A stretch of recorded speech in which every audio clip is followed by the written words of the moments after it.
Welcome to the Fantasy Champions Fantasy Football Podcast. Here's your host, Morgan Colby and Rick Lemon.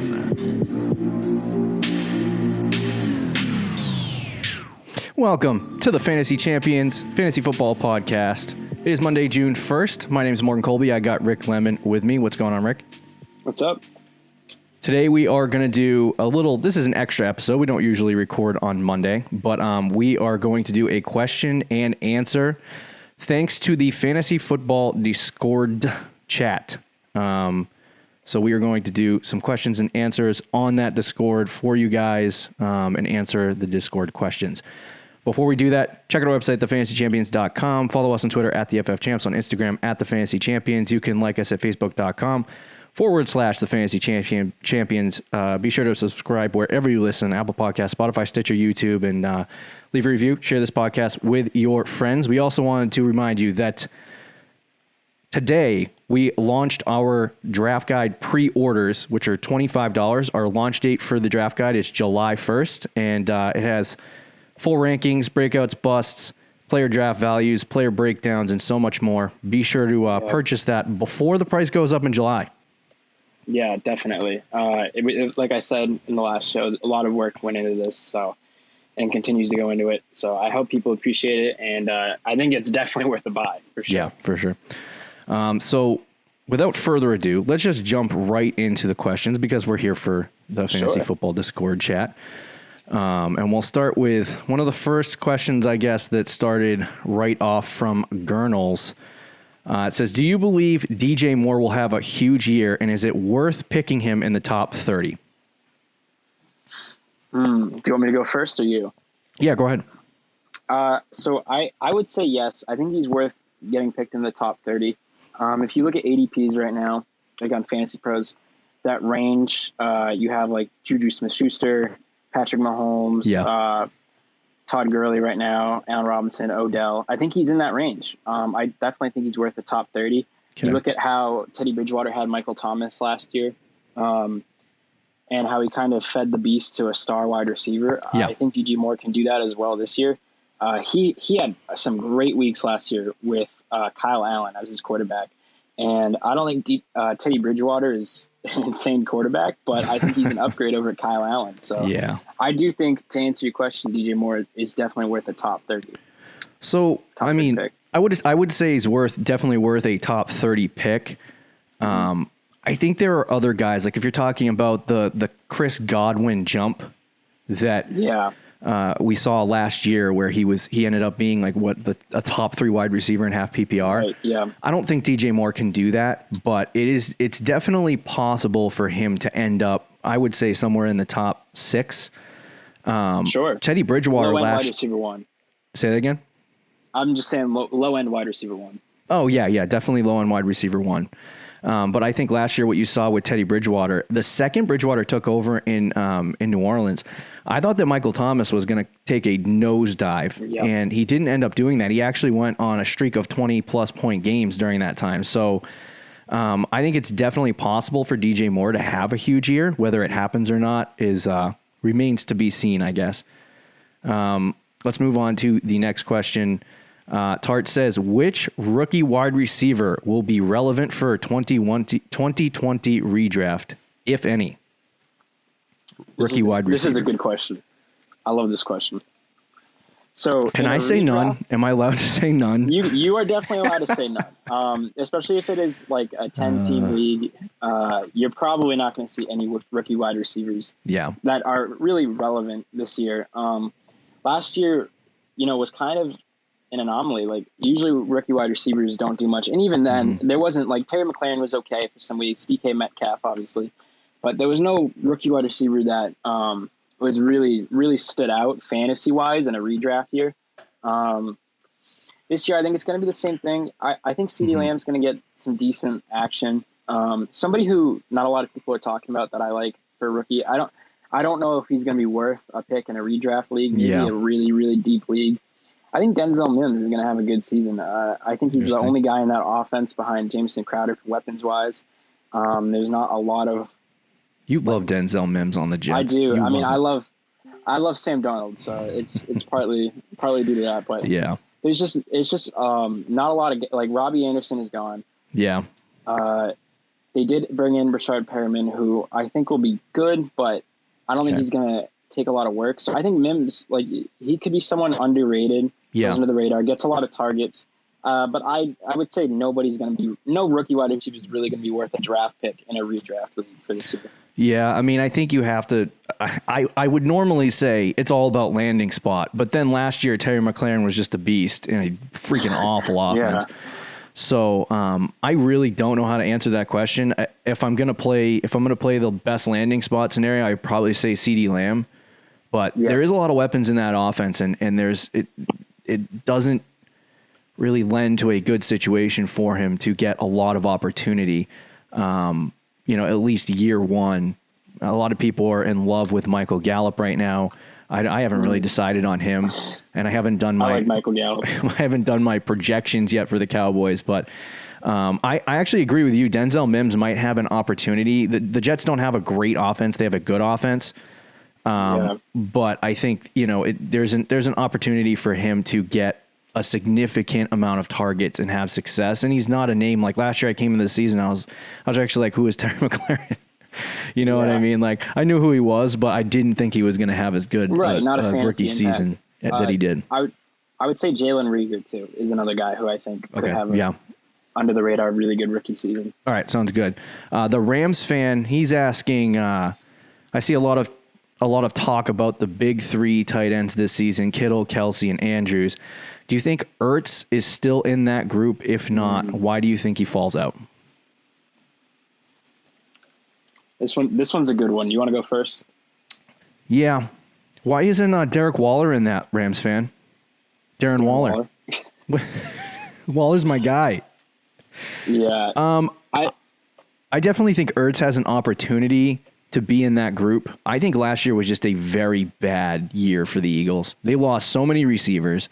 Didn't Ertz have injury problems or not? I don't remember. Zach Ertz? Yeah. He didn't get hurt. I think he might have. I'll look it up. But I think Zach Ertz and a more improved offense has an opportunity to improve and get back to what he did 2 years ago, I should say, as a top 3 tight end. I think he can do that. But it's just a matter of if the Eagles are good or bad. Last year, their offense just wasn't that. It was okay, but it wasn't great, and they didn't get Ertz in enough opportunities to score touchdowns. And that's, for most tight ends, that's what it's about, scoring touchdowns. Right. But that's why I like Waller. Doesn't score touchdowns and still ends up in the top 3 of tight ends. Right. See, for me, my top tier is like Kittle and Kelsey. And then there is a drop-off with Andrews and Ertz. So I kind of have Ertz in that same category. It's not really a top 3 for me. It's more of a top 2. I mean, Ertz, I do think last year was kind of just bad luck in some situations. His catch percentage was also pretty low, considering the last few seasons he's been above 67% last year to 65% catch percentage. So I think that could go up. It didn't help, too, that, like you said, there was a lot of injuries. So there was times last year where Zach Ertz was getting double teamed. There was defenses just focusing on Zach Ertz a lot last year. I think that could definitely change with a healthy Deshaun Jackson and Jalen Reagor in the mix. But I don't know. The ceiling for Zach Ertz is kind of limited with Dallas Goedert kind of emerging last year. Right. And he's turning 30 years old. It's kind of getting old for a tight end. Mm-hmm. We saw Gronk, although Gronk had a worse injury history than Zach Ertz. Yep. Gronk kind of slowly fell off the map when he was fantasy-wise around this age too. So, I like Zach Ertz, especially where he's going. Mm-hmm. I think he's fine as the 4th tight end, but I'm just not going to put him in the same class as a Kittle or Kelsey right now. Okay. I'm going to ask these. There's 2 questions, and I guess you could follow them in subsequent order. So I'm going to say, Tart asks, does Lamar repeat as QB1 in all of fantasy this year? I don't know.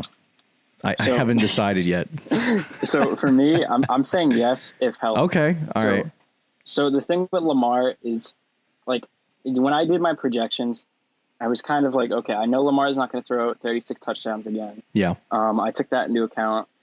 I lowered a lot of his stats, and he still ended up being the top wide receiver the top quarterback by about let's see, it's close between him and Mahomes, but I do have him with a 10-point edge over Mahomes. It's his ability to run the football. Yeah. Which is just like in fantasy, when your quarterback can run the football like that and still throw for a decent amount of yards and touchdowns, it's hard to see him not having in another elite season unless he gets hurt, which is a big F for somebody like Lamar who runs around the field a lot. Yeah. And he's not exactly built like Mark Ingram, or he's a skinny guy. So, the chances of him getting a leg injury do scare me. But if he stays healthy, it's hard for me not to see Lamar finishing number one unless Mahomes just has another 45, 50 touchdown season passing the football like he did a few 2 years ago and won MVP. Barring that, I think Lamar finishes number one again. I think the hardest part about it is that when you sit there, you go, okay, for me, I always look at the QB1. Last year, I didn't think that Patrick Mahomes was going to finish as the QB1 in all of fantasy again, the number one quarterback in fantasy. It's hard for a quarterback to repeat. Hard for him to. It doesn't happen. It rarely happened. It's really happened in the history of fantasy football. So it's say a guy is going to do it is stepping out of the box, and I felt like I was stepping out of the box saying Mahomes wasn't going to do it last year. And he didn't. But I'm not saying Lamar's not going to do that. It's hard for me because history says they don't repeat, but Lamar says I got my feet.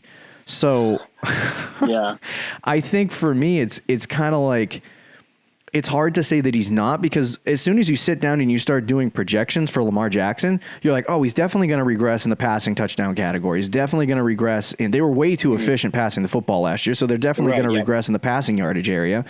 And you can take those out, and he's still absurd. Yeah. If he regresses rushing yards, he's still going to be a top 3 quarterback. So it's feasible for him to finish as the QB1 back-to-back years, barring injury. But I don't think it happens. I think he ends up the second or third guy. But I'm following my trend, I guess. Let's move into the next question. Samuel L. Jackson is his name on Discord. I like that. Celebrity. Yeah. He says, what is the earliest you would take a quarterback such as Kyler Murray, Russell Wilson, or Dak Prescott? Or are you mostly looking to grab some of the latter round QBs? Yeah. So the way we usually draft, we typically like to take guys later. You especially. I also want to note Samuel L. Jackson's not even listening right now. Really? Yeah. Come on, Samuel L. Jackson. Pop the question and then left. Fair enough. But to answer the question, we usually like to take quarterbacks a little later. My strategy is usually take somebody with upside late in the draft, and then the 11th, somewhere in around the 11th round, I usually take somebody who I know is going to be at least a top 12 fantasy quarterback, maybe top 10. Okay. So I try to get a veteran who I know is going to be stable, and then somebody who could potentially break out. Last year I took Josh Allen, it was between Josh Allen and Lamar Jackson. Of course, I took Josh Allen. And then the year before that, I took Mahomes, and it worked out. But yeah. So Kyler Murray, Russell Wilson, or Dak. So what are you trying to say? You have a good track record? Is that? I do when it comes to the quarterbacks. Not everything else always is perfect, but quarterbacks I feel like usually I'm pretty good at. The thing, I love Dak, just the amount that the Cowboys throw the football, and with Mike McCarthy as the coach. To me, what round, though? They would have to fall. They would have to fall. All three of them, really. Yeah, for all three guys. I think in order, it would be Dak, Russ, and then Kyler right now for me. But they would have to fall a full round about a full round from their ADP for me to do it. Dak would definitely be the one guy, though, who, if he's still on the board and it's past his ADP, and maybe I don't know how many teams you're in, but past his ADP significant, a full round, I would definitely pull the trigger on Dak. To answer, I guess, the first part of the question, because I always go later round on the quarterback. Always. You do, yeah. I'd rather stream than pick a quarterback. Yeah. If I'm in a 1 QB league, 4-point touchdown, I always take quarterbacks in the later rounds. It's not necessary to, if you're in a 2 quarterback league or a super flex league or a 6-point touchdown for quarterback lead, or maybe you're all 3. I just don't. You definitely need a quarterback. You definitely need to draft a quarterback early, but most standard formats have quarterbacks 4-point touchdowns and only 1 per league. So for me, it's just not worth the draft capital when you could get. I mean, last year I got Dak and Ryan Tannehill off the waiver wire, and I just tag teamed it with them for most of my season. You did great. So for me, Dak, I wouldn't at Kyler Murray's ADP, I wouldn't draft him. At Russell Wilson's ADP, his offense is way too efficient. And it at some point the efficiency is going to drop off. So I don't really like Russell Wilson either this year, and that's a hot take for a lot of people for some reason. But anyway, hot take for me. Dak Prescott's the one I'm confused about, not because I have some kind of weird fetish with the Dallas Cowboys, but every year you draft a Cowboys player. Every year. But I think Dak, the problem is he had a really good year. So for me, I expect regression.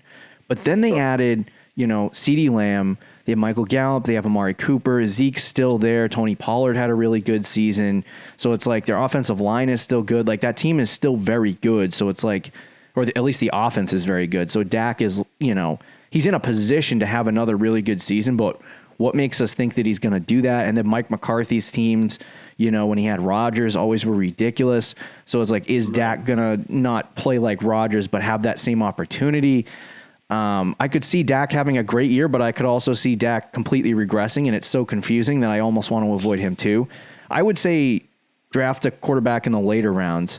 I would too, though. And stick with that. Yeah. I mean, that would be my go-to unless, like I said, I'm a big Dak fan, so I would take Dak if he fell to you. Okay. And drops it in the ADP. But overall, I would agree with you to wait. If you're in a standard league, like you were saying, a 4-point touchdown league for quarterbacks. Yep. Wait until the later rounds to get your guy. So to finish his question, because it felt like it was like 6 questions in one, but just really quickly, who do you want in the later rounds? Give me guy. I don't know if this is already a question in there, but give me a guy that you think is going to have a Lamar Mahomes season. A sleeper year? Yeah. So, I think some of the guys, like a lot of people talk about Daniel Jones. I think he definitely would probably fit that bill as somebody who's a sleeper who could break out. And I mean, we look at year 2 guys, Mahomes and Lamar were both in their second year starters. At least. So you look at all the second year guys. Is that what you're doing? Not always. Because you love Darnold. A young guy. Darnold, yeah, but Darnold's in his 3rd year, and he doesn't have quite the weaponry around him yet. One day I'll be on the Darnold train. But I would look at Daniel Jones. Some guys you could consider looking at, though, I think I mean, it sounds crazy, but Joe Burrow, just because of the weapons around him, I think because he's a rookie, he kind of has a ceiling, though. Mm-hmm. Some people like Drew Lock. Some people like Gardner Minshew. I know you're a Minshew guy. So I was going to leave it at Gardner Minshew and not say anything else. Look for some of those younger guys. For me, it'd probably be Daniel Jones, though. He's the guy that's the safe late round pick. I'm going to go with Gardner because my 15th overall pick my 15th round pick is not really that important to me anyway. Let's move to another question. King of Joust said, who is the last tight end you are comfortable taking in redraft this year? Who is the last tight end? Yeah. Oof. In like a regular standard 10-team league? Let's just say 12-team half PPR. Okay, so for me, is somebody who, again, he's on the board late. I like to be in the middle. He's pretty much been on the board. He's been on the board in every mock draft I've done in like the last few rounds. That's TJ Hawkinson. He had a decent start to his rookie season last year. I mean, he had a great start to his rookie season. The first week he played, and I think he had 20+ fantasy points. Mm-hmm. Then he kind of had a few drop touchdowns. It was kind of going downhill, and then Matt Stafford got hurt. With a fully healthy Matt Stafford, and I was doing my projections, and I had TJ Hawkinson at about 145 points. Yep. I think he's got the upside where he can be the next tight end in that conversation with Mark Andrews, George Kittle, Travis Kelce. He was a high pick. They're going to use him. He's going to be used a lot in the red zone as well, which I like a lot. And Matt Stafford was having a great year last year before he got hurt. If he plays like he did last year, I mean, I think TJ Hawkinson's going to be really good. Okay. The only concern is weapons around him. I mean, not weapons around him, but other guys in that offense that could take some targets. But even so, I think there's enough targets to go around. Okay. I would probably take Mike Gesicki. But okay. I always do this with the Dolphins, and then they just suck. That's a good one, though. Gesicki's a good option. He's a very good option. For me, I think he's got a lot of the same. I don't want to say he's Gronk, but he's got some traits that look like. I'll say TJ Hawkinson. The big tight end. He's a big tight end. Third year in the league. He's if let's just assume that Tua doesn't play or start next year, and it's Fitzmagic the whole entire season. I would think that Gesicki's going to have a monster year because Fitzgerald loves his tight ends. So I think he could have a really great season. He kind of fits the mold of a breakout tight end, and he's behind Devontae Parker, who's, I mean, you got Albert Wilson, you got some other guys, but I think Gesicki's probably the second or third option in that offense. And if that's the case, I mean, he could have a really great season. Gesicki kind of reminds me of Hooper. He's the kind of like. Don't draft Hooper, by the way. That's extra free advice. Yeah, we don't like Hooper. No, we don't. I do not like Hooper this year. But Hooper last year, how we were talking before the season of how he's gotten better each year. This could be a breakout year, and it ended up being a breakout year. I think Gesicki kind of fits the same mold as Austin Hooper when it comes to that. Okay. MT only catches Saints. I'm assuming that's Michael Thomas. Was the man who asked that question about Mahomes and Lamar, who you can get for a breakout quarterback on the cheap, just so everyone knows. Dino asks, who is worth drafting? When is it worth drafting to Jonathan Taylor in redraft leagues? Good question. This is a good one. For me, I think the Colts have already said that they're going to use both guys, right? They're going to use Marlon Mack. Yeah. And they're going to use Jonathan Taylor. I think Marlon Mack is still going to get, it's going to be split, but I think Mack might get like 20, 30 more carries than Taylor. And then I also think Nyheim Hines is going to be used in the passing game. He's kind of going to be their default passing game back. He had 60 targets last year. But Philip Rivers does love throwing to running backs, so there might be some targets left over for Jonathan Taylor. So he's still going to get some work in the passing game. But I don't think he's going to be quite as good year one as a lot of other fantasy experts. I know you love Jonathan Taylor as a football player. Always. So I'd be interested to hear where you would take him in the draft. If you are a dynasty player, like most of us probably are in this chat, we're mostly redraft, by the way. But if you're a dynasty, I mean, Jonathan Taylor, you could make an argument that he should be the 101. He's talented. He's in a system that kind of works. I was thinking about this earlier today. He should be the 101. You think about a lot of the running backs that were drafted in this class, right? Sure. The Cam Akers, DeAndre Swifts, and Jonathan Taylors all landed on teams who have sketchy offensive systems right now. The Colts and the Lions don't have bad offenses by any means, but in 2-3 years when their quarterback leaves, what's that going to look like on Jonathan Taylor, on DeAndre Swift, even on Cam Akers, if you like that sort of thing?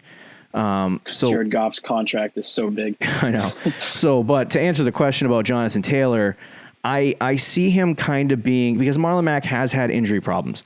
So I don't think he's worth drafting. I think he's worth letting somebody else draft and then wait until midway point in the season and either make a sneaky offer on him if the team won't drop him, or just wait till he ends up on the waiver wire, because I think inevitably he's going to, hurt a lot of people in terms of the first half of the season. But he's a guy that, like, you remember Miles Sanders last year? It just took him all season. Yeah. And there was another team, I wanted Miles Sanders so bad, wanted to draft him, and another team sniped me right before my pick. And so I tried all season when the guy was like, when Miles Sanders was not playing well, all season to trade for him, and he wasn't budging.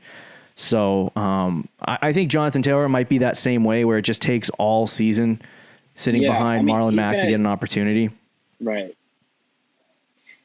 I think he's going to be good, especially long term. Short term, again, like I'm looking at Fantasy Pros right now. They have him ranked 47.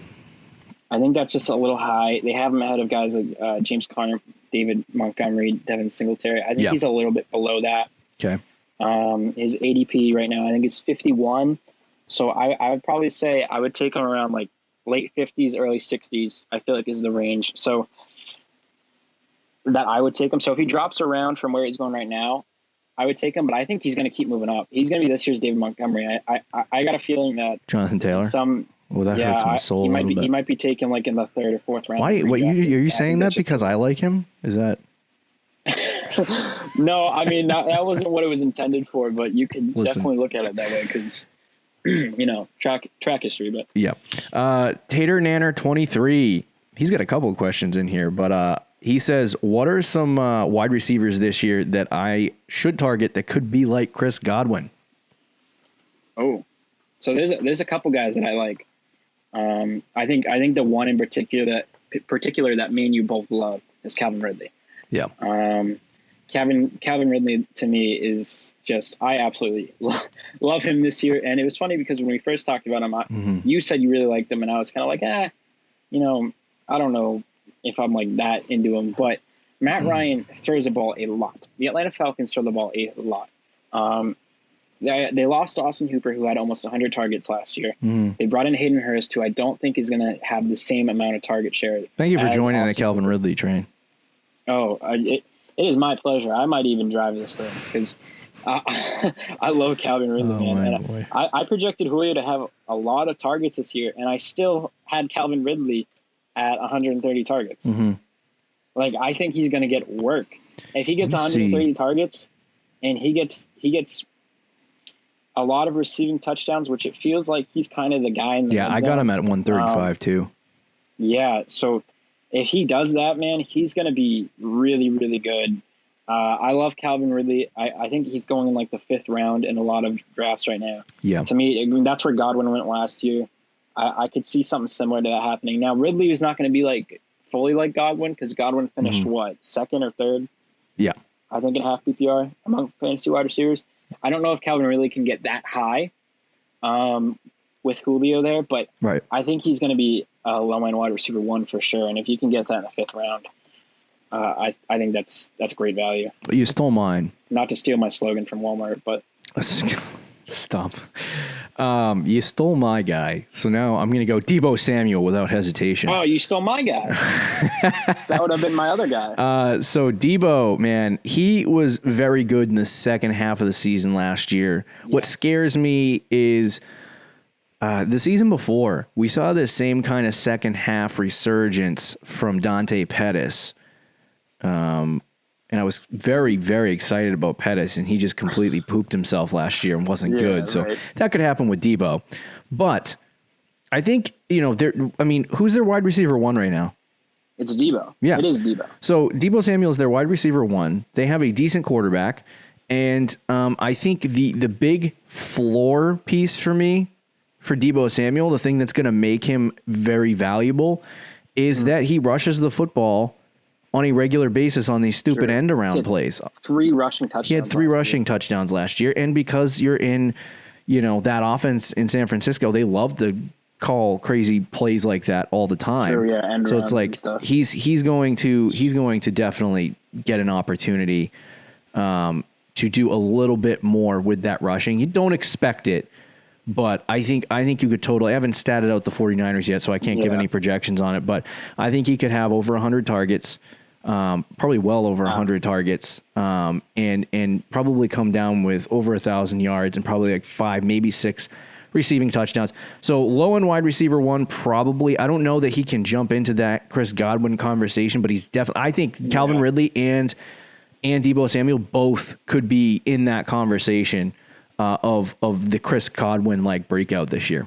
Yeah, I don't know if, again, similar to Ridley, I don't know if his ceiling is that high. of what Godwin was. Godwin, I mean, it's hard to see a wide receiver you draft in the 6th round end up being a top 3 fantasy wide receiver. That usually doesn't happen. But Debo, like, I do really love Debo. He had 81 targets last year as a rookie. Yeah. In 15 games. And that was with Emmanuel Sanders for at least half the season. And in the first half of the season, he wasn't really getting a whole lot of targets anyway. Now he's the main guy in that offense receiving wise, other than George Kittle. But he's the main wide receiver in that offense. They added Brandon Ayuk, but I don't think he's going to take away a lot of targets. I don't think Dante Pettis really, he's kind of was put in the doghouse by Kyle Shanahan last year. I feel like Jimmy Garoppolo's favorite go-to target, I mean, we watched it in the playoffs too, it was Deebo Samuel. Yeah. He had a big Super Bowl. He's kind of like the go-to guy. And now going into year 2, which we see receivers all the time with the year 2, year 3 breakout. Yeah. I mean, I think he's well on his way to having a good season. Okay. Sounds good.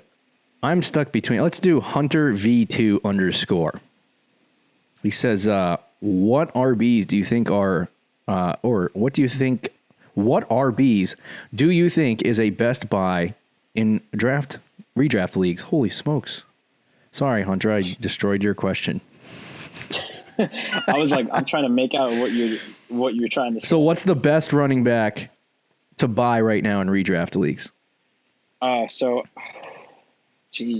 Another good. I mean, so one guy I love who just walk into Best Buy. Walk into Best Buy and just peruse the running backs. I won't say this is my answer, but I love Devin Singletary. I'll just get that out of the way. But he's not the guy. To me, I have. Would you relax? I mean, Miles Sanders. To me, I think we both agree is somebody who we're in love with. Kenyon Drake as well. I really like. Those guys are both going to get opportunities in decent offenses. We saw what Miles Sanders could do last year when Jordan Howard was hurt. He's going to be the only guy in that offense running the football this year.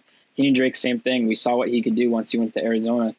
And now they got rid of David Johnson, so it's going to be him and Chase Edmonds. And I really like Kenyon Drake this year. Somebody else. Dude, I got to stop letting you answer first. I'll just say one more guy. That's my guy. I don't want to steal it. You can still talk because I won't go into full detail about him. You can go into detail about one of these guys.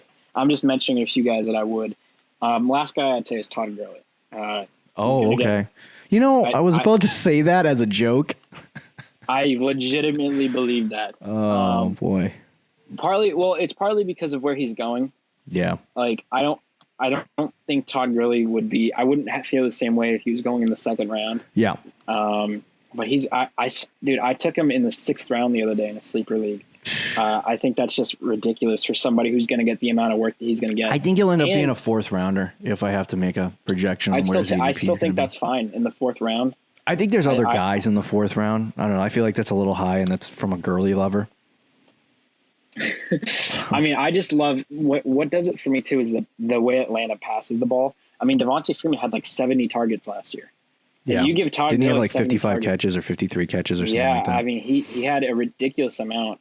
I wish I had the exact number in front of me, but he had a lot of targets. And if Todd Gurley gets that many targets with that many receptions, to go with the 200 plus carries that I think he's going to get, like, to me, he's going to be good. Like he's going to be really solid. Yeah, you know what? I'm going to let you just run that question. We'll move on.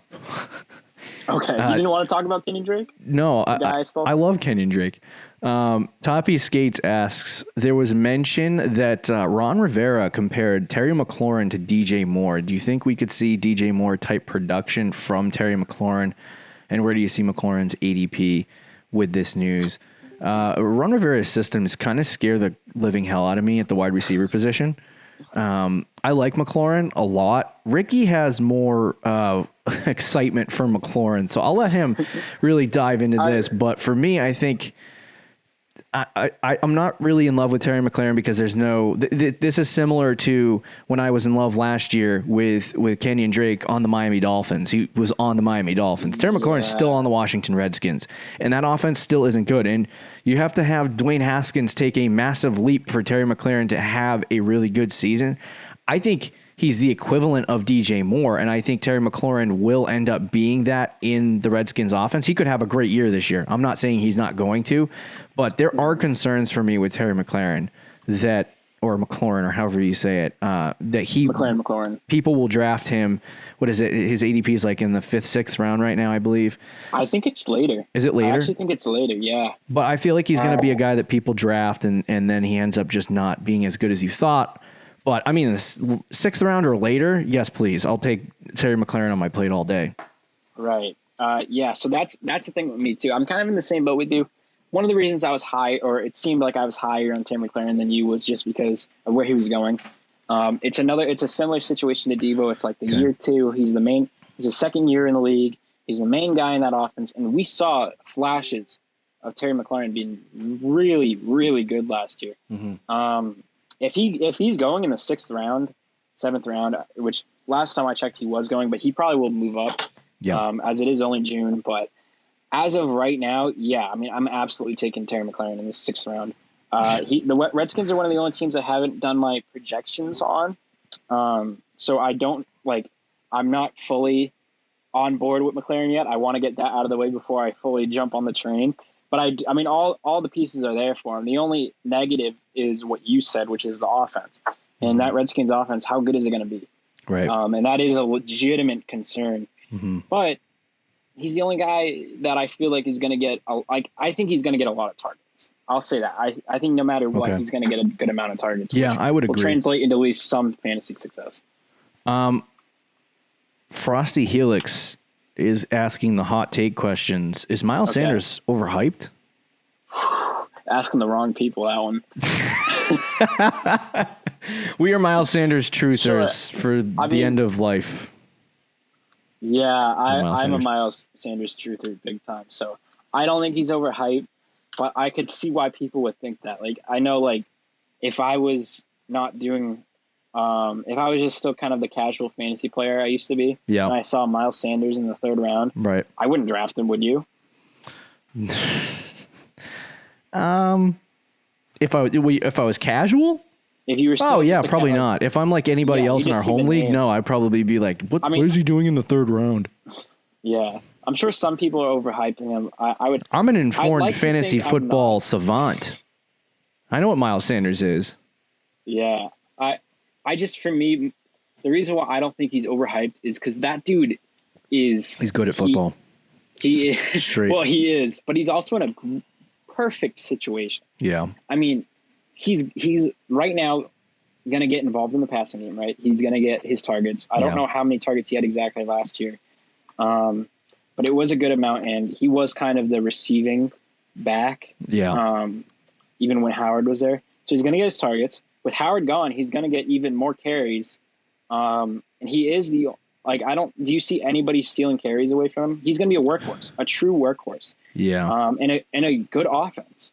Dang. And he's a young 2nd-year player. Like, I think a lot of the checks are in the checkbox. You couldn't convince me more than I already was, but you did anyway. Yeah, Miles Sanders is ridiculous. At football. I mean, I remember watching week 1 of the NFL season, or maybe it was week 2 or 3. I can't remember. But like we talked about earlier, Miles Sanders had this slow start to the season, and it felt like every single week it was like, okay, Jordan Howard's not here. Miles Sanders should blow up at this point. Is he gonna have a big week? And it just felt like it kept on being like this all season, waiting for the big week. Finally happened after 5 straight weeks of expecting it. But for me, when I watched film week 3, I was kind of sitting there and there was a lot of plays where there was just one ridiculous thing happening after another. And when I say ridiculous thing, I mean like he gets tripped up with like one finger, or he gets a holding call on a 40-yard run for a touchdown. And it was like, it just looked like he was so, in all the film I watched of him, it looked like he was so close to having these explosive games. And it was just stupid stuff like that overtook it. And then you also had Jordan Howard on the team, just completely stealing every single red zone rep that you could ever imagine for Miles Sanders. So for me, Jordan Howard's gone. No one else is there. Miles Sanders is the job. I think if I was going to answer your question, Frosty, I think Miles Sanders is slightly overhyped right now, and that's what makes me nervous. But, that same nervousness came with Chris Godwin last year, and I drafted him anyway, and he blew up. So, Right, and yeah. all I saw scrolling through my fantasy football Twitter page was Chris Godwin. Oh my God, Chris Godwin made a one-handed catch in practice. Chris Godwin this, Chris Godwin that. And I'm like, should I even like this guy anymore? Everyone else likes him. But sometimes It's they're just a definitely- really good player. And Miles Sanders is that.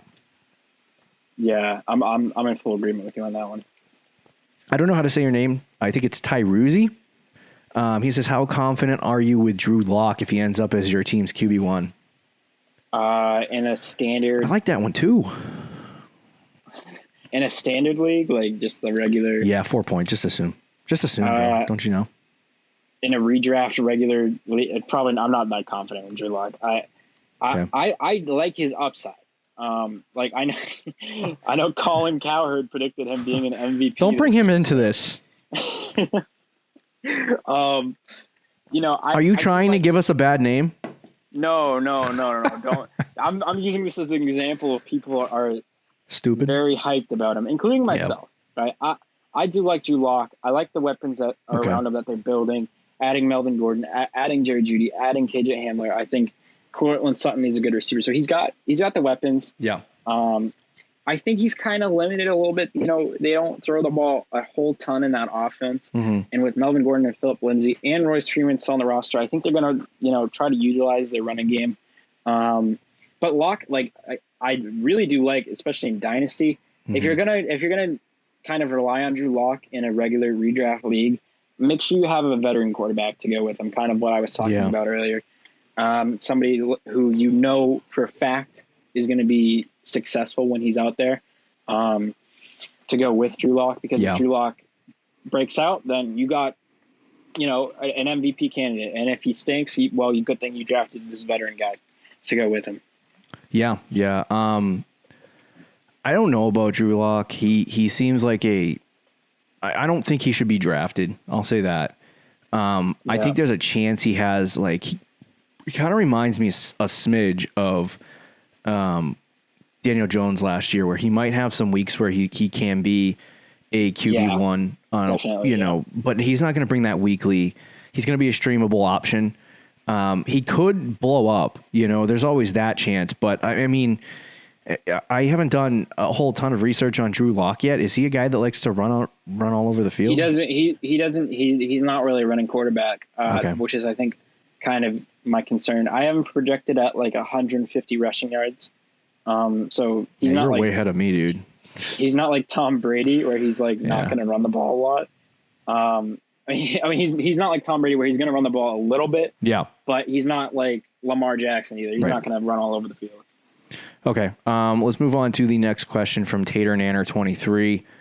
Bringing it back with Tater Nanner. I like that name for some reason. I don't know why. Thoughts on Tyler Boyd and Juju in full point PPR this year? Am I crazy to think Juju finishes as a top 12 wide receiver this year? No, my friend, you are not crazy. Absolutely not. Juju is going to be a monster this year. He's going to be the monster we thought he was. Like, if week one, Big Ben, his arm just falls off his body, then Juju's going to suck.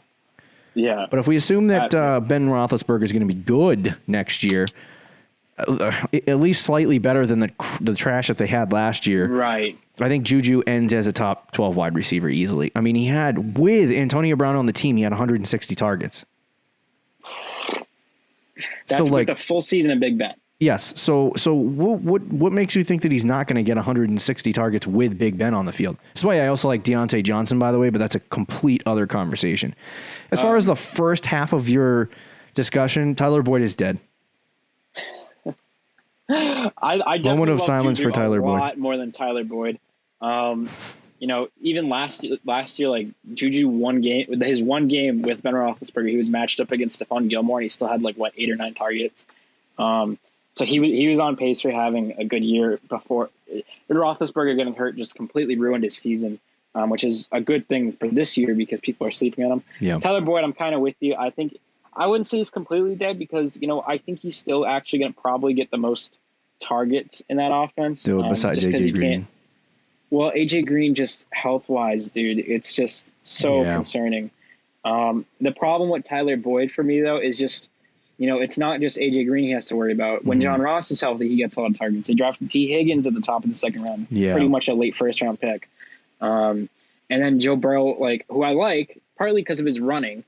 Is he going to be good enough to feed that many mouths? Because, Joe Mixon, too, he's going to get 40, 45 catches. They use Gio Bernard in the offense. There's a lot of guys in that offense that would kind of limit Tyler Boyd. I still think he's going to be good. He could be the best fantasy wide receiver on that team. I think he probably will be, because I just don't trust AJ Green's health-wise. But I'm not, going out of my way to draft Tyler Boyd. Juju Smith-Schuster, though, I agree with you 100%. Okay. Space Ghost Forced. I don't know why I said forced. Space Ghost Force. Says Fuller versus Brandon Cooks, both good values at their current ADPs according to you all. Who do you see emerging as the number one? So, again, this is an if because the injuries. But I think if both guys are healthy for their full season, I'm choosing Will Fuller. Wow. Okay. So I'm guessing you like Brandon Cooks. So. Yeah, dude. I love Brandon Cooks this year. Okay. So, I love Will Fuller. We saw last year, I forget what week it was, but he had the big week where he had 200. Oh, was it 3-4 touchdowns? Yeah, he had a monster week in there. And with Hopkins gone, it's not like Watson didn't like Fuller anyway. Fuller got a lot of targets when he was healthy in that offense. And with Hopkins gone, I think Fuller is kind of his main guy. I like Cooks, but Cooks, he's kind of gone to so many teams, and every single team he goes to, he has the same role of just being a vertical threat. And I think in this offense, Deshaun Watson usually gets out of the pocket and makes a play happen. He kind of likes having a security blanket. For years, it's been Hopkins. Yeah. I think that's going to be Will Fuller when he's healthy. That's the concern, though, is when he's healthy. But, I think Cooks is going to be fine, too. He's going to be better than what he was last year. Yeah. But I don't think he's going to be, Brandon Cooks, these guys are going to be Hopkins. Brandon Cooks was a mid to high-end wide receiver, too, almost every year in his career, with the exception of last year, or years he's been hurt. So Cooks, to me, what did they spend a first-round pick on him, a second-round pick? I can't remember. I think it was a second. So they spent all this draft capital, if you want to say that, to acquire Brandon Cooks. He's their number one receiver. He doesn't play the same way Hopkins does, but I think they're going to target the crap out of Cooks. And it would not surprise me if Cooks ends up being a wide receiver one next year. And because he was, he switched teams and he burned everyone last year, his ADP is not going to be, horrible when August comes around. So I think he's going to be worth a draft slot. Especially if you don't even have to start him week one. It's definitely worth the risk. I think you could say the same for Will Fuller. If you draft both guys, I wouldn't even judge you, as long as you don't start both. I wouldn't either. There's my problem with those guys, though. I don't know. I feel like the balls can be spread a lot without Hopkins. But you say Cooks, I say Fuller. But I think either guy has good upside. If you're taking them late, don't take either of these guys too early, though. Yeah. Frosty Helix he asks, will I crash and burn with Darius Geis on my IR this season? I got to ask the same question myself. Yeah. I don't know. I was talking to Rick the other day. He feels like he's one more injury away from being who's that running back in Houston that people loved for years? Donta Foreman. Oh. Donta Foreman, man. He was good, and then he got hurt, and he was dead. So, Darius Geis, he's one injury away from that happening. Him and, Jerick McKinnon's already gone the way of the dodo, but I think Darius Geis, I love Darius Geis. I think he's fantastic. I think he's very talented. I think he's in an offense that will work for him. If he's healthy for a full season, Darius Geis could be an absurd value and end up being a mid to high-end RB2 for your fantasy team, and a lot of people would buy him at that. So I like Geis. My only problem with Darius Geis is the IR question that you just asked, and I don't know. we have a writer on staff, Adam Hutchison. He's a physical therapist, so he knows a little bit about medical stuff. He'd probably be better to ask than me. Yeah. I don't know. I'm going to say I hope Darius Geis plays a full season. I would expect him to miss like 4 games this year. Yeah. If I was statting injuries. Would I draft him? Yeah. Me too. So, but yeah, I do think he's like one injury away from being Jerick McKinnon. Wow. In dynasty leagues, Toppy takes or skates. I'm sorry. It's his name is upside down. In a dynasty league, would you rather have Geis or Gurley? Why? Oh man. I would say Geis. I mean, for the love of Pete, yeah. I think it kind of depends on your situation. If you're in a win now mode, I would say Gurley. Yeah. Because I do think Gurley's going to be good for at least another year or two. Yeah. Meanwhile, Geis, like if he can stay healthy, he's very young, and he does have kind of the saying older knees because of injuries. Right. But he's still like, how old is Geis? Like 23, 24? Like he's a young player. I mean, Gurley's pretty young too, but he's kind of got a lot of work, a lot of mileage on him. Yeah. So I'd say like if you're kind of trying to take a risk, you're kind of rebuilding, I'd say Geis. If you're in a win now situation, I'd say Todd Gurley. Interesting. Okay. Long term, long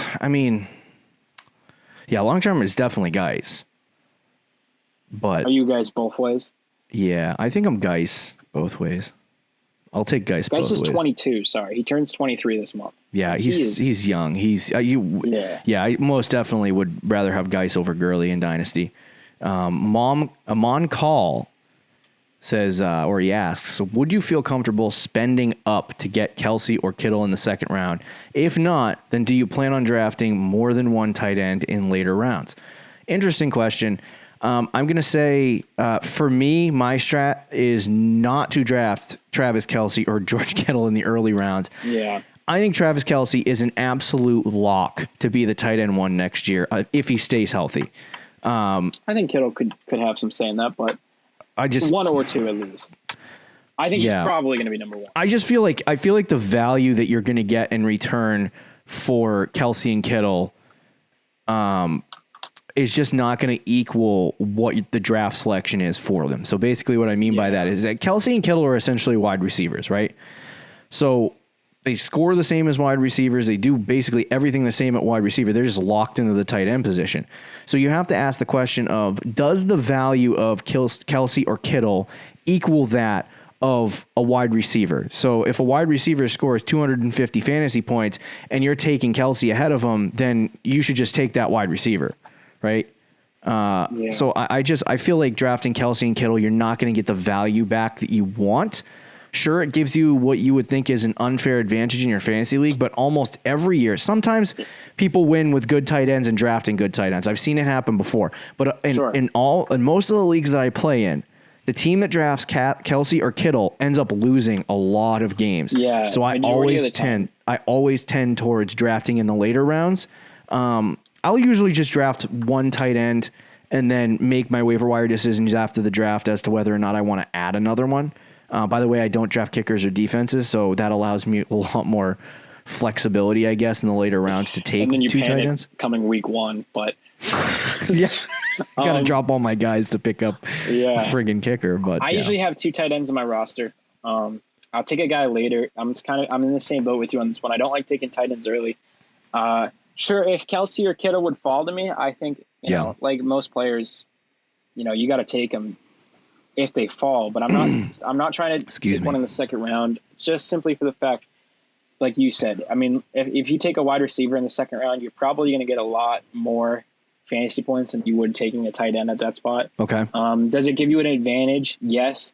But like you said, it's not as big as one as you would think. I mean, last year I got Austin Hooper and Mark Andrews on my team and Hunter Henry. I did not draft a single one. Week to week, those guys. I drafted Austin Hoop. There it is in our home league. Yeah. In the 15th round, and then I picked up Darren Waller and dropped Austin Hooper week 1. Another guy, yeah. And it's and I had Mark Andrews, so I picked up all 3 guys, and it was just like, it goes to show you. Last year was a weird year for tight ends. I'll recognize that. But you're not going to get 4 guys. Yeah, but you can always get early in the season. There's always going to be a tight end like George Kittle or Darren Waller or Mark Andrews that you can hop on board with that didn't get drafted. And so you're going to see that this year happen. You're going to see that next year and beyond. So for me, I would not waste my pick. Yes, Kittle and Kelce are almost locks to be in the top 3 at tight ends. But I mean, to me, it's not worth drafting those guys to get that unfair advantage when the tight end position really doesn't have, unless you have a tight end, unless you're in a tight end premium league. Sure. So that could change things. Kelce and Kittle don't really give you that much of an advantage. If you're in a tight end premium league, you should most definitely be drafting, high quality tight ends. But if you're just assuming that regular league, they're not worth it at that value. So I'm definitely going to go with drafting 1 or more tight ends in the later rounds. Space Ghost Forest. He says, can you all reiterate your points about David Montgomery's ADP value? But do you think Foles boosts? What was the question? Hold Sorry. on. I'm trying to read it out loud. Can you all reiterate your points about David Montgomery's ADP value? But do you think Foles boosts or lowers his value? Oh, okay. Yeah. Sorry, I saw the hyphens or the whatever you want to call them, the parentheses, and I got confused. We both said we liked his value for where he's going. Yep. Which I agree. I think where he's going, considering the amount of work he's going to get, I mean his ADP right now is 62, so it's hard to see a starting running back fall you at 62. So I would definitely, I'm definitely on board with Montgomery right now for where he's going. Monty. I think Nick Foles could increase his value a little bit. Okay. I don't think it would change it too much fantasy-wise, though, just because I don't think Nick Foles puts up huge numbers. I think long term through the full season, I think you're going to start. If Foles starts, that's for one. Sure. If Foles starts, I could see him improving David Montgomery, but I don't think that Nick Foles or Mitch Trubisky are going to affect David Montgomery's ADP. Right. Yeah. I don't think it's going to change. For me, I was talking to you about this, I think on the last episode, about David Montgomery's, where he's getting drafted as ADP on top of the fact that he's going to get 200 or 250 plus touches, right? Yeah. So it's like, that's an absurd value to me. So I'm most definitely going to, draft that at his value. But I don't think Nick Foles is going to make that big of a difference. Yeah, no, I don't think so either. I mean, go ahead. Yeah, I have Montgomery at over 250 touches this year. So awesome. So we only got a couple more questions to go. Okay. Frosty Helix says, will Kamara bounce back to be an elite RB1 production that we are accustomed to seeing, or will it be more of the same in 2019? Kamara will be back. Yep. He will be back. I'm a big Alvin Kamara guy, so I think he's going to return. It's partly because last year, or 2 years ago, I should say, didn't he get like 20 touchdowns total? He had 18 touchdowns total. Last year, he had 6. Wow. So he played in 14 games. I talked about that last year too. When I was at the top of one of my drafts, and I wanted Zeke, and I wanted Kamara, and I was choosing between the two of those at number 2 in my draft. And I said, there's 2 things about those 2 players that I like. I said, Zeke always gets the yards, but he never gets the touchdowns. Almost never gets the touchdowns. Kamara gets the touchdowns, but doesn't do as efficiently with yardage as Zeke does. So if Kamara has a regression in the touchdown category, then you're going to see a point drop off. And that's exactly what happened with Kamara. And I ended up taking Zeke because I was like, Zeke always scores like 6 to 8 touchdowns total on the season, right? Or maybe 6 to 10 touchdowns total on the season, but he always gets his yards. He always eats. So I was like, I'll take him and take the floor, the high floor, as opposed to, drafting Kamara, taking that risk, and then the bottom falling out at the touchdown area. I think honestly, it was probably Drew Brees not running that offense. So sure. I think Kamara this year is a great he's not a great value. I mean, what is he getting drafted, like 6? Yeah, he's not. He's like 6. So. I mean, I don't mind. There's a lot of running backs in the first round, and I actually think Kamara can be one of those guys that jumps back into the top 3 and gets drafted at the back end of the first round. Yeah, I agree 100% on that one. I if you're picking like 5th overall and Kamara's on the board, to me, I would definitely take him. So in 2018, he had 18 total touchdowns. Last year, he had 6, like I was saying. Yep. I think, you can probably see him somewhere in the middle, maybe around 12 touchdowns this year, maybe even a little bit more, because he only played 14 games last year. If he plays a full 16, I could see him getting like 12, 13 touchdowns. Yeah. And one thing he also fumbled 4 times last year. In his first 2 years in the NFL, he only fumbled once each year. Right. So I would expect that number to go down. I think it was just kind of an anomaly year for Alvin Kamara. If he kind of goes back to, like, he fumbles a little bit less and gets more touchdowns, he's going to be ridiculous. Yeah. Let's move on to the next question. Toppy Skates, another one. He asked this one twice, so I wanted to get to it.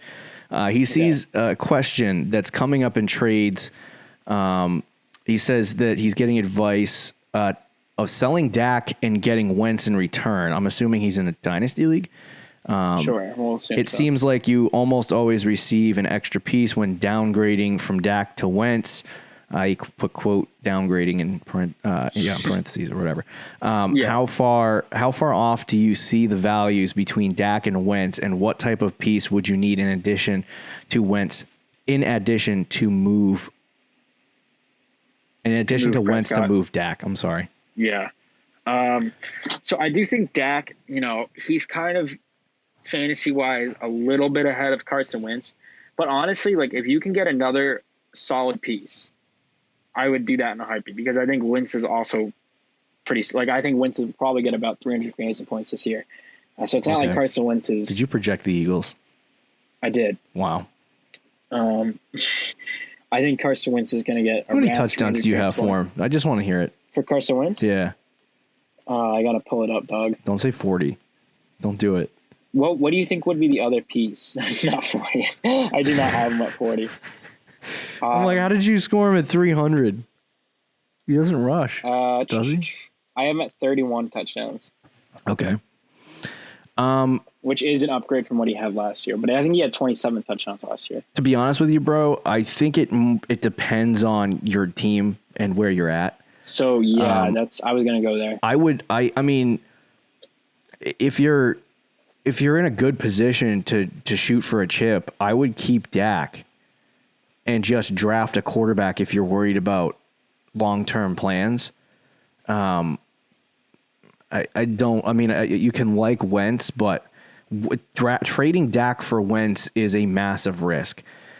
Carson Wentz had one really fantastic season, and then he tore his ACL in that season, and since then he has not been good. Now there's proof that, usually it takes 1, 2, maybe 3 years for a guy to get over, a quarterback in particular, to get over that, knee injury to get back to where he was. But he's only done it once. Dak has been good in, more than 1 year. So I would just hold on to Dak, keep him on your team, and then draft a quarterback in this year. Like, you might even be able to get an undrafted guy that could end up being good in the future. So that's assuming if you're in a dynasty league. I would only do that trade for, like, what you said. If you're not in a position that you feel like you can win your title in dynasty, or 2, you get something really solid to go with Wentz. Because I don't think it really is a big difference between those two guys, but I do think Dak is the better fantasy quarterback. What do you think would be like? I mean, so what I would say is the additional piece would have to be a player that you can't, like, refuse. Like, you look at the deal and be like, okay, I can't pass up on Wentz and this insert player here. Or maybe like a need. Like, let's say you really need another running back and he gives you a starting quality running back to go with Carson Wentz. Yeah. I'd make that trade. Yeah. Or same thing with a wide receiver. But if you're in win now mode, unless he kind of blows you out of the water, I'd keep Dak. Okay. We'll get to 1, maybe 2 questions. Frosty Helix says, which hyped up wide receivers will be disappointing? Will have a disappointing season similar to OBJ in 2019. Another good question. Is, I, I was gonna say, is it awful to say OBJ again? I think OBJ will be good, but he's starting to move up. Like I think Fantasy Pros has him ranked 10 now. I could be wrong. As a reminder, this is not a question about OBJ. This is no. Which type? Oh, okay, all right. I just thought you were going into OBJ. I do, but I just think he's starting to get rehyped up because everybody's like, "Oh, he had a bad year." Oh, last yeah. year. This year. Oh, so you're saying OBJ again? Don't do that to me. I'm not. Listen, I like OBJ. I'd draft him. I just think people are slowly starting to hype that guy up again. Yeah, and I think he's got kind of a ceiling with the amount of times that the Browns throw the football. Yeah, and with the weapons around him, I think he'll be more efficient though. So he will be better. I don't know if I'd be willing to put him in the top 10 right now for receivers. Somebody who I think is getting a little hyped right now is Keenan Allen. I saw him going, I think the 4th round the other day, and I know he's a great wide receiver, but with as of right now, their plan is to go with Tyrod Taylor as a starter. I mean, we saw Keenan Allen last year after the first 3 weeks of the season. Mm-hmm. He kind of just fell off a cliff. I think it's going to be similar to that. He'll be okay, but not worth a 4th round pick when you could get other guys like Calvin Ridley, AJ Brown or Cooper Kupp or even Adam Thielen, any one of those guys in that same area. Yeah. Go ahead. I don't know how to answer this question. I like all receivers. I do. I really am a receiver guy. I have to pull up the ADP at the wide receiver position real fast. Hold who's somebody who I don't know if he's super overhyped necessarily because he's not. I drafted OBJ in the 2nd round and I got slapped in the face. So whatever. Yeah. So yeah, it firsthand. You know what? You know who I'll say?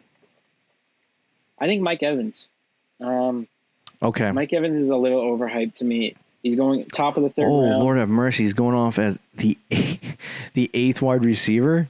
Yeah, end of the 2nd round. I think he'll be good. Again, it's hard for me. I don't know if there's going to be necessarily I'm going to agree with you on this one. Or Juju, where somebody really falls off after being a 2nd round pick. But Mike Evans, Brady likes the slot guy.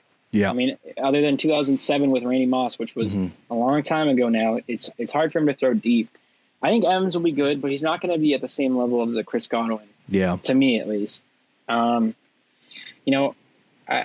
guy isn't getting super hyped, but I'll mention I don't think T.Y. Hilton is going to be good at all this year. And he's right now ahead of DJ Chark and Stephon Diggs and DK Metcalf and Terry McLaurin.